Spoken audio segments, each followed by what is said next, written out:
Hello everyone, I'm back with another weekly astrology forecast. This is Annie Botticelli. Last week this time, I did an experiment in the spirit of Mars retrograde, which retrogrades are amazing for trying things on and stretching our wings beyond things that we do normally. And I stretched my wings to do a weekly astrology forecast, which was the first time in 12 years of doing astrology on YouTube that I did anything like that. And you all who got back to me loved it. And so here I am doing it again, back with the forecast for January 13th through January 20th. Of course, we leave a little softness around those days because sometimes transits in effect close to that time will spread before or after. Hello to my YouTube watchers and to my syndicated Astro Kisses with Annie Botticelli podcast listeners. I'm very excited about this because this is a place where I can let loose a bit and get a lot of free flow and focus on a few points rather than, gosh, a lot when we talk about the stuff for the month. And this is easier for you to remember and to take in since it's happening right now. So we start the week off, January 13th, with this full moon in Cancer. This is going to steal the show here right at the beginning. Fullness, completion, fruition, drama, and possibly extra emotion because of the water moon and the fact that the moon rules Cancer. So there's some extra energy here in things involving home and family and housing and your inner world and your childhood psychology that led up to the imprints that you are perpetuating now. This can have to do with genetics or ancestry, and you may see something about your roots coming full picture. The elucidation of this moon. Actually, I'm going to make that silver. The elucidation of this moon can bring about major discoveries, something that was hidden coming out. That could be a family secret, or that could be something that you have figured out where your health is affected by something genetic, or you find someone who is connected to you genealogically that has some sort of importance, something like that. Or you get the news that there's going to be a sale of a house or piece of land, or information about a move, or that maybe you are moving at this time. But this is, really stealing the show at this point. And the 13th, the 14th, the 15th will be all very strong with this energy. You may be extra emotional and you may need some time just to yourself to deal with your emotions or other people's because they will be very high at this time. Now, as we start out the week, we are still in Mars retrograde. That started December 6th and goes until February 23rd. And the shadow period started in October, and the post-shadow period will go into May. Very long transit that is affecting your energy. Mars is your energy. It rules how you use your energy. So you may notice switches or vacillations in your energy. If you usually have a high energy level, you could have it be low. If you're usually ambitious, you could be super lazy. If you usually procrastinate, you could be on fire. So if you're noticing something different about how your energy is manifesting, it may be this ongoing story having to do with Mars. And of course, this is an amazing time to let basically the resentments that build up and interfere with intimacy or your family relationships in this case, because we do have this massive amount of energy in Cancer. Not only is the moon in Cancer, Mars is also there, recently going back into Cancer from Leo last week. And for a brief moment, we've got transiting part of Fortune, which is very, very fast moving. So we're not going to spend too much time discussing this, but it's worthy of a mention because this is something you might not hear about very much. I always like to call it the pirate's booty. The X marks the spot on the map where the good stuff is. So there's something, a sweet spot that's entering this home space that could come from the drama or the turmoil, that could come from of the moon, that could come from the self-reflection of Mars, or it could just be random. But there's some sort of sweet spot that's happening here, especially the more you work with these energies consciously. So a story that we have growing this week is this closeness of Venus to Saturn and the impending exact conjunction. At the start of the week on the 13th, they're 5 degrees apart. So Venus is at 10 degrees, Saturn's at 15 degrees. 5 degrees is close enough for a notable connection. So you will start seeing this, and this will build every day through this week until we get to the exact conjunction. That's going to happen between like the 17th and 18th. But every day, through then and even the days after, so really this whole week, this story of Venus, love, beauty, money, design, confidence, coming into a close energetic tie with Saturn, the taskmaster, the disciplinarian, the bringer of harsh lessons. Yeah, so something's going on here.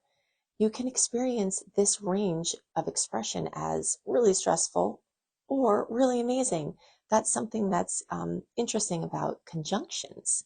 A conjunction is an aspect. An aspect is a mathematical connection between planets, and a conjunction is an aspect that can go either way. We've got certain aspects that are clearly good and sweet, and we've got other ones that could turn out to be good, but stress usually happens along with them.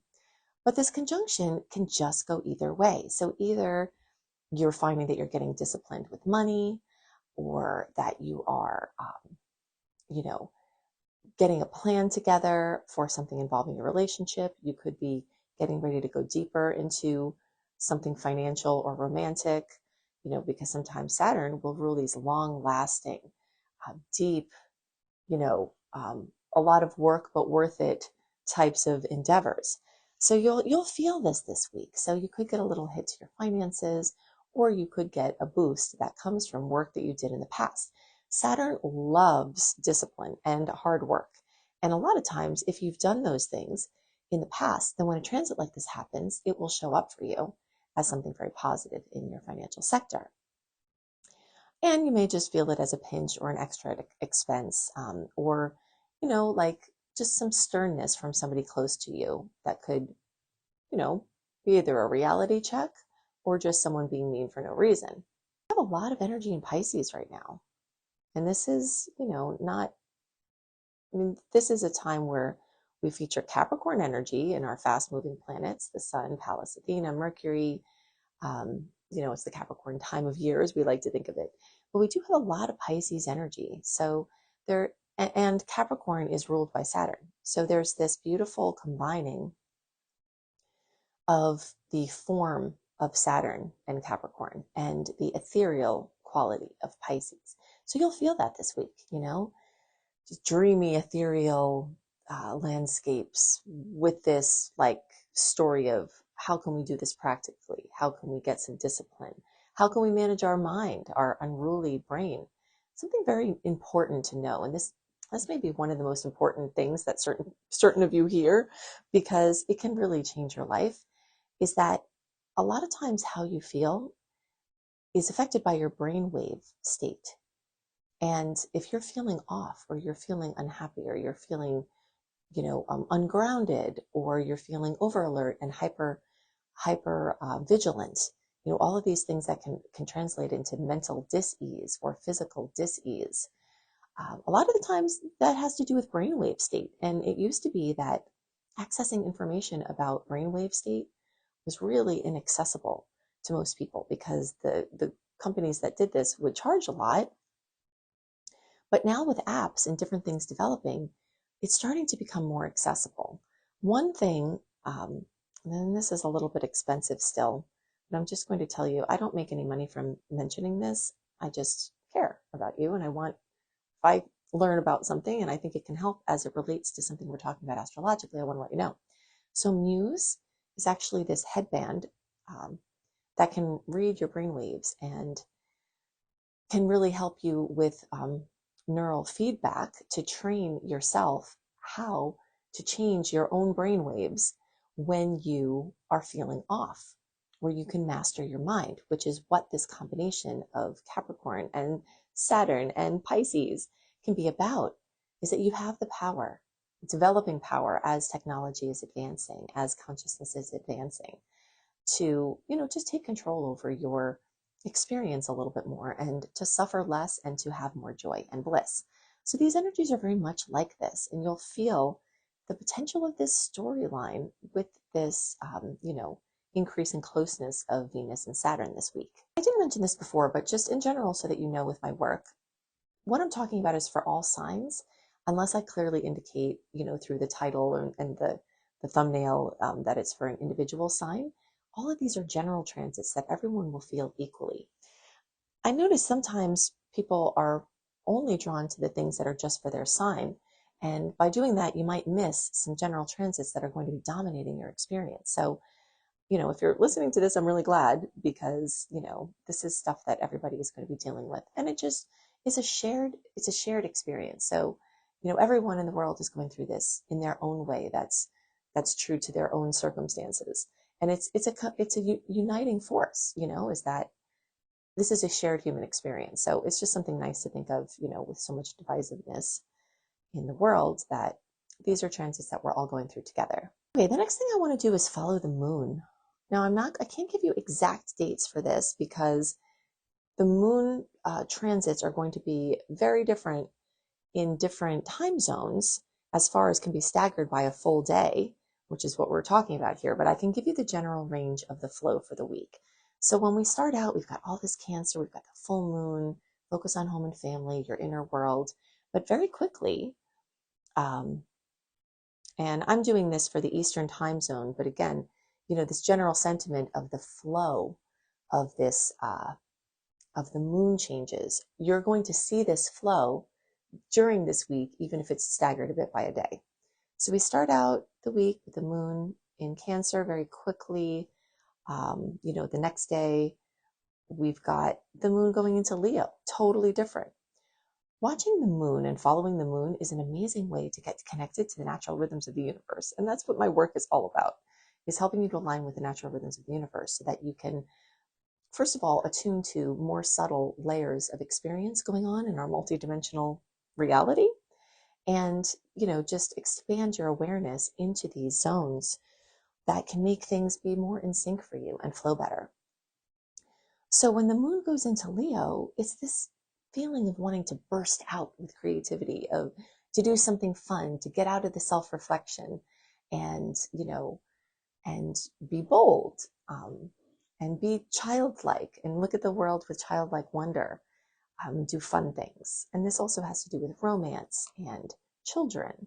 And so, there's this zesty energy, and that continues to the 14th, 15th, the 16th. Around the 16th, it will change into Virgo. So you'll see the flow as the week continues into the moon in Virgo, which is very service oriented. It's disciplined. It's wanting to get back to basics and back to details. And this is going to match the rest of this Capricorn energy because it's in a trine, which is most favorable aspect in all of astrology. It's what happens when planets moving through signs of the same elements, in this case Earth, come together. So then we'll start a nice trine sequence from around the 17th, the 18th, into the 19th, of just getting down to business, getting stuff done, feeling in alignment with productivity. And then around the 19th, that will switch into Libra, where we'll become more focused on, those connections with other people and the ways that being in relationship with others adds value to our lives, and wanting to have peace and, just kind of serene surroundings and accord and, healing arguments and avoiding confrontation. So you'll see, the flow, and that will take us to the end of this week from the moon perspective. So those are the things that we'll focus on for the moon. Something else that's also happening this week that we'll feel right from the beginning is the sun trining the planet Uranus. So this can bring sudden insights. So the fact that the full moon will be happening at the same time as this Sun-Uranus transit can add to this quality of having a sudden insight about something that you're ready to take action on. So the moon part is kind of this internal realization. The earth part, with these planets being in the sun in Capricorn and Uranus and Taurus, is going to be very much about how you can ground something into reality, into form. And you could make a sudden decision, that could be very important. Now, while we're talking about the topic of decisions, I'll give you just a little bit of bigger picture so that you have it to help you make sense. Early in the month, Mercury was done with this post-shadow transit period, so that made things start to rev up and be more clear and be easier to make decisions and do some planning. Mars is still retrograde until February 23rd, but very early in February, Jupiter is going direct. And even though here we are from the 13th to the 20th of January, it's only a couple of weeks, 2 to 3 weeks, that Jupiter is going to come alive again. And what I have noticed is that really in the whole month before Jupiter wakes up, you start feeling Jupiter waking up. It's kind of like, I always like to think of it as like a giant sleeping in the forest, because Jupiter is a gas giant. And when he's asleep, if you kind of imagine, he's got to start waking up well before his big lumbering body is going to actually get up physically.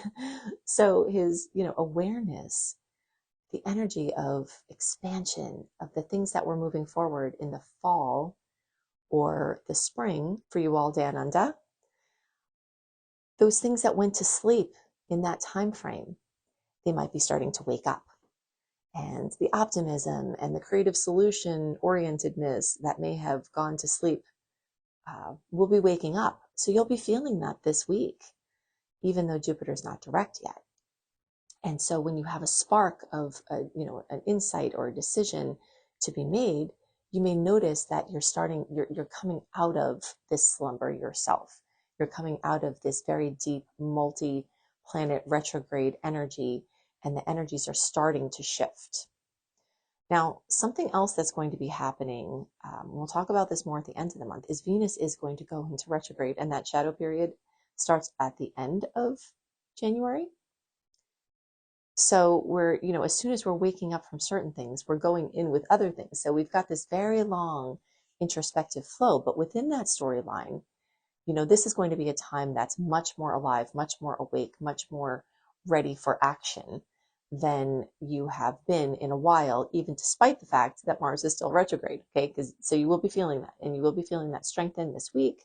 This insight that comes from the aspect with the Sun and Uranus, which can last for days before and after, and really is a theme for this week. There's a suddenness to Uranus, something that comes out of the blue, and since it's in a nice angle, this would usually be associated with something positive. If something challenging comes out of the blue, it's not associated with this aspect. It could be something else, but this aspect will tend to be positive. Another theme that's happening that will set the tone for this week, and you will be feeling all week, is that Mars, now in retrograde, has come into an exact trine with Neptune. And even though it will go out of exactness as the week goes on, it will never be far enough away to not be in this beautiful connection with Neptune. And these are in water signs. So again, Mars, your energy and action. Neptune rules Pisces, which has to do with the dreamy world or the ethereal world or the fantasy world or your inner world. So you may be making inner decisions at this time. And that is something that, is very prominent when Mars is in Cancer. And we do have outer decisions that you'll see waking up from the things that I already described. But you may notice that you're making a lot of inner decisions where you figure something out. Like, for instance, something as simple as, wow, when I eat that particular type of food, I really don't feel well. But other people say it's good for me. A really good example of this, just bringing it into the very, very specific, is fermented foods, okay? So I have a background in medical and alternative healing, and that ranges about 30 years. Okay, I'm not a doctor and I'm not making any diagnosis or prescribing, but I do often bring that very, very, very, very major background, including doing 20 years of medical astrology, into my readings. So this particular energy, as far as this inner decision or this inner realization, can have to do with your responses to stimuli around you, okay? Period. Whether it's food, whether it's a person. So you may be noticing this week, and as I'm calling it out, it may help you to be more aware of it, how things are affecting you personally, even though other people say that it should be different. Okay, so fermented foods can be an absolute lifesaver for many, many people because they're probiotic rich, and many people need that. However, there are certain people, like for instance, someone that has something called histamine intolerance. Also, there are many people with various autoimmune diseases, partly because they also wind up having histamine intolerance, that will actually get very sick if they have fermented foods. But everybody says it's so healthy. What's wrong with you? And I went through this living in a community of alternative healing for a very long time and still being part of that community where, I've had people actually directly tell me this is good for everybody. And that's a really dangerous thing to say. So I just want to honor you if you have been noticing that certain foods like kombucha or like sauerkraut or like something makes you feel ill. You're not going crazy. Just listen to your body. There's probably a reason. Gut dysbiosis of some sort, histamine intolerance. There are other things that can happen that are why you're not experiencing that the way other people. Okay, so I have a million more examples of what this can look like. I'm not going to go into it, but I wanted to give you some really good concrete ways that this energy in Pisces, this energy in Cancer, your inner world, your responses to life, your responses to your environment are going to be coming up in a big way and can hold key pieces for your highest expression. Because not only is this trine between Mars and Neptune, this trine is between Mars and the North Node, which is your area of highest expression in this lifetime. This is your Dharma. This is the things that you're supposed to figure out that make you feel on track, that make you feel like you're doing what you're supposed to do in this lifetime. That's a pretty big deal. Last week, this transiting North Node went back into Pisces and will be there for years now. And it relates to the eclipses, which we're not going to get that much into right now. But yeah, so this is a really big week for inner realizations of a major life-changing kind that, really hold keys to your highest expression and your highest experience. And the last very notable thing that's important about this month, going to the end of the month, is that we start out this week with the sun at 23 degrees of Capricorn. And we end out this week with the sun in Aquarius. Okay, so the transition from the sun in Capricorn to the sun in Aquarius actually happens this week. The sun doesn't move into a new sign on the same day every year. So that's why someone could be born on January 20th and be in Aquarius, and the sun just went in on that day. Or they could be born on the 23rd and, the sun just went into Aquarius. There's a few days that the sun can move into a different sign. It's not the same exact day every year. So on the, at the end of this week, you make the move from the spotlight of the sun, and it is a spotlight, moving from Capricorn to Aquarius. So we'll just give you a brief overview of what it's doing in Capricorn and then what it will be doing in Aquarius. When the sun goes into a sign, it's a giant spotlight, shining energy, warmth, information on that area of life. Like a bright light in a dark room, okay, you can see beautiful colors and the light dance across, the things that you have in that room, and it can bring great joy and elucidation as well. But you can also see with that bright light the cobwebs and the cracks and the things that need to be fixed. So when we have the sun moving through Capricorn, it's making us have a deep dive look at our Capricorn world, which is our practical ambitions, our work, our employment, how we do things with our money, our future planning, our strategy, things like taxes and, other financial matters, paying our bills. And, so you may be doing a deep dive this week, continuing this deep dive that we've had for the last 4 weeks into what do you need to do to make this year, this month, this year great financially. Your strategy. Where are you going with your finances? What is your goal? Are you earning enough money? What can you do to make that different? Relationships with authority figures or people who are like parental figures who played a Saturnian role. Historically, this Saturn was associated with father, but we can understand this better now in modern times with, I always like to describe Capricorn energy as being the person who held your skeleton, like the skeleton of your life. And sometimes that's a mom or somebody else, you know, it's the person who was stern when they needed to be, you know, who gave you that structure, who gave you that discipline, and you as the disciplinarian or the person giving structure to someone else, you in that role. So the sun in this place can make you evaluate all of those things and reconsider them and start to implement new strategies. When the sun moves into Aquarius, we become very socially interested. The drive from our own reflection of our finances and our practical things moves into connecting with other people and connecting with groups and connecting with community, either online or in person. It moves to technology, like how we can use technology to help our financial situation or our employment. So the sun in Aquarius is going to be very different, much more social, much more less about getting your own individual stuff together and more about lending your individual stuff to a greater cause. So it tends to be a much more social time, a time where you feel more connected, and a time that may require you to be involved in interacting with more people.